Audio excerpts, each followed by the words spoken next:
All right, guys, welcome to Spocker Motorsports, the best tool reviews, tool tutorials, and motorsports on YouTube. So we're going to say something a little bit different. We're actually going to be making a review on this 2007, I believe it's a 2007, Honda Ruckus. I've owned it for about a year, a little over a year, and I put a little over 1,200 miles on it, so I figured it's a good time to make a good review on it. So, first of all, we'll start with maintenance. I have had no maintenance that has been needed. The book has not asked me to do any oil changes with the mileage that we're at. Myself at least, and I haven't had to do anything. It's got drum brakes front and back, which they function much better than I expected them to for this one in particular, and it's been good. I did change the battery, but that was a fault of my own because I left it in the shed for an entire winter with a dead battery, so that was my fault. And then I bought a new battery on Amazon for relatively cheap, and I put it in. It was pretty simple, couple nuts and bolts, and I did it myself. You can find out in the manual how to do that. So for maintenance wise, it's been a dream. It really has. Now for Connecticut, where I live, you don't need a motorcycle license, and you don't need registration. You don't need a license plate on this thing. You don't need anything. You just need a driver's license, which to me actually scares me a whole lot because there's a lot of people out there that I've raced motocross my entire life, and there's some people out there that just don't have the experience where they can adapt to weather and terrain when going 40 to 45 miles per hour on a road. And that's a dangerous speed. That's a very high speed. So make sure you're comfortable, obviously, with a bike like this. Make sure you practice enough to feel safe and follow all your rules and regulations. And maybe even take a safety training course if you're not feeling comfortable. Now we'll go into actual ownership, riding it. It's fun.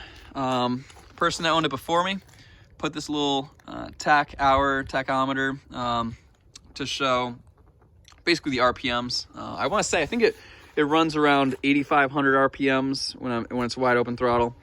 But no, let's start it. Actually, this is it's just so simple.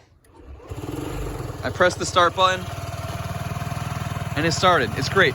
So it has this electric start, which actually has worked incredible for me, other than when the battery was dead. It's pretty simple. If you don't know how to do it, the rear brake does need to be engaged.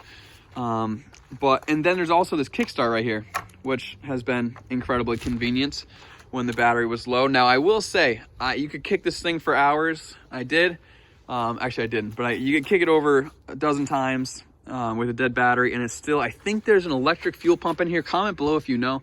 There's an electric fuel pump that still won't pump fuel even when you're just kicking it. So you do need the battery, even though it's a kickstart. It's not like a dirt bike where you just kick it over, second kick, it starts up. Now it would because there's fuel in it. But yeah, it's pretty cool. When you fill the tank, it feels like you go pretty far. It's got high beams. It's got a low fuel light that comes on when you're low on fuel. This comes on and it just shines and just says you're low on fuel. High beam, low beams, blinkers, horn. Sounds like it needs to be on. Horn sounds like this, like a moped should. And yeah, I've seen some off brands of this, and I don't know how I feel about them. I'm not sure how they'll work. I'm actually a fan of like a lot of the off-brand dirt bikes in some cases for pit bikes, but I don't know about for the moped, just because you can travel a distance.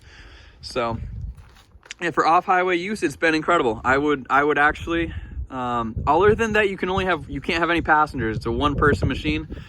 Excluding that, I would give it a 10 out of 10. It's been incredible. It's never not started. It's always started, other than when it had a dead battery.